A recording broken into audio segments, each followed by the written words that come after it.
I've 100%ed other games in the past, and my Steam library is showing 20 games at the moment, at least until they decided to add more achievements, removing that acknowledgement and the ribbon. I'm not salty. There's something about seeing that blue bar being full and the ribbon. It's basically Steam saying you didn't just finish the game, you completed it, which gives you that sense of accomplishment, even more so when you see the percentages. Anything below the 10% mark doesn't just mean you're in the top 10% of players that obtain that achievement, it also has a glowing border to emphasize this. And it's nice to look at. I've been gaming since the PS1. Technically I played on the Sega Genesis before that, but it was for a short period of time. I don't really know if I can count it. What I will say is, since the PS1 era, I have always consumed the game enough where getting 100% is my goal, whether that be what the devs have decided by giving you a checklist you can view like in Spyro, or the community-based ones. In Prince of Persia: Sands of Time, for example, you don't have achievements or even a checklist, but the community will say you've 100%ed the game if you have all the health upgrades and sand tanks, as these are considered the collectibles. I didn't realize I was doing this until achievements actually became a thing your system would track. Like when trophies first appeared on the PS3, getting the trophy sound effect gives you a good feeling, making you want to unlock more. Steam didn't always have sound effects for their achievements, but when they added it, the auditory response made me want to get more achievements. Although if I tried that for my Steam library, I'd never see the sun again. So instead, I only do this for games I love and find the time to go on a binge for, but that's enough rambling. So why did I go for Dark Souls 3 and get all the achievements? Honestly, it's because I'd first attempted this back in 2019, but when I upgraded my PC and formatted the old one, I didn't realize DS3 works from local saves. All I have from my original character are these 3 screenshots. Yes, I like Artorias, don't judge me. I didn't start from scratch, or at least not with a fresh character. I'm using the same character I did the retrospective video with. I only had a handful of achievements I needed to focus on, those being Master of Sorceries, Master of Pyromancies, Master of Miracles, Master of Rings, Master of Expression, Master of my fucking sanity, please help me, dear God. And the 2 endings you have to go out of your way to get. I was trying to do the Dark Lord ending before switching PCs. The achievements I had to do are all for collectibles. Thankfully nothing to obtain all armor and weapons, because fuck that. I hate these sort of achievements, they're uninspired and purposely made to waste your time. The Master of achievements aren't any better, but can be done in 2 playthroughs. Except the rings. This is the one that gave me the biggest ball ache that I've had in my life. I needed to use a guide, which, okay, fair enough, but I didn't realize how annoying things would be, especially the ones that are behind bosses to get. I had to do Nameless King in New Game++. This is 1,000 times worse than my first time fighting him. I didn't beat him in New Game when I first played DS3. I didn't know about him until my brother said these 5 words. Have you beat Nameless King? No, I beat Solar Cinder and went into New Game Plus before fighting him. This is the same for the DLC bosses. I didn't know how to access the DLC and stupidly went to a New Game cycle, so I've dealt with how painful these bosses can be. What I didn't realize was how much the king would humble me.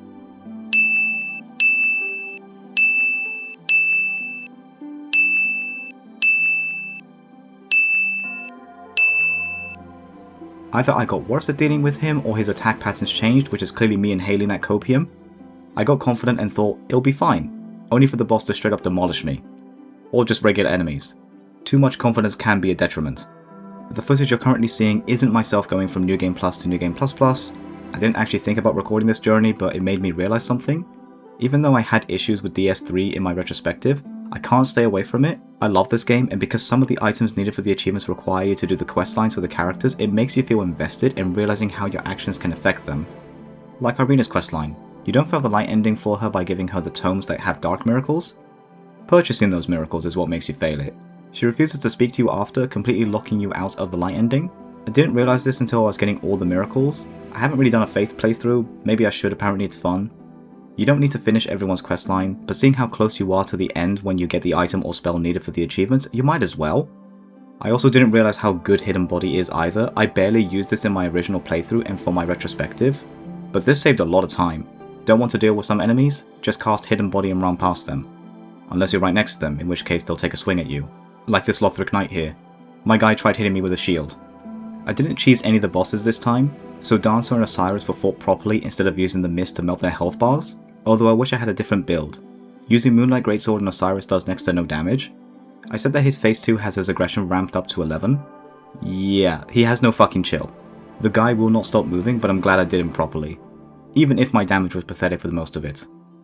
And Dancer? Well, she's actually easier when you have better gear. Not every boss got insane power creep from New Game Plus Plus. I had this weird issue where Wolnir wouldn't let me hit the left bracelet, so I had to slash away at his hand. Didn't realize he did more with the sword than 2 swings. A decade after release and I'm only just seeing he has more movesets. Another thing I didn't realize was the importance of the doll from the Deacons. I actually complained about them being mandatory, but that's because I've always played DS3 where I go for Abyss Watchers to Deacons, Wolnir, Old Demon King, and then Pontiff, so it never came to mind how important the doll was. This is the only way you can access Irithyll, and it's still the best zone of the game. Fight me on that. But in the comments, because I'd likely lose in real life. What am I talking about again? Oh yeah, 100% in DS3. I genuinely think if you skip out on trying to get all the achievements, you are missing out on what the game has to offer, and it finally clicked. Dark Souls 3 has achievements that direct you to the NPC questlines. Take Sigurd for example. I didn't do his questline in New Game++. What do you want from me? I've already done it in New Game and New Game Plus. Leave me alone. You first meet him at the tower in Undead Settlement just before you get to the Road of Sacrifice. He starts off with telling you about a giant that's shooting arrows on the other side of the zone, which leads you to the boss, hinting at how you can proceed safely. Then you meet him halfway up the tower staring down at a fire demon, because a Giga Chad like him can do that, from a distance, and helps you kill it, after you've already got aggro and taken some of his health off. Now that I think about it, this guy sucks. From there, you meet him at the Cathedral of the Deep's well, only to tell you his armor's been stolen by someone. If you don't do this in the correct order, you won't know that the Sigurd in the Cathedral is actually Patches, and after being tricked and confronting Patches, you can buy back the armor. Yes, you have to buy the armor. Or you could kill him for it. Personally, I go for the latter because I hate the fucker. You give the armor to Sigurd and he'll progress his questline. From here is where his story begins to show itself. Initially, it feels a lot like Sigmar's questline in DS1, but once you get to Irithyll, that's where he tells you about a promise he made. You can tell from how the tone changes that this promise weighs on him, and his journey relates to fulfilling it. Progressing further and going through Irithyll dungeons and parts of the Profane Capital, you meet him again in a jail cell. Rescuing him from the cell not only progresses the story, but gives you a Titanite slab. However, unlike in DS1, the Titanite slab isn't the reward of the quest. Sigurd's questline is actually different to the rest of the NPCs who have summon signs for bosses. He enters the boss room after you. If he dies during the fight, he says that he's failed in everything, but if he survives, Sigurd mentions how he's upheld his promise and thanks you for helping him. His questline is about Yorm, and it progresses in a natural way. He doesn't tell you about the Profane Capital, not until you've gained his trust and you're close to it, and very similar to Lucas's story in DS2, once the promise is fulfilled, he rests and dies. And the fact he dies hits me.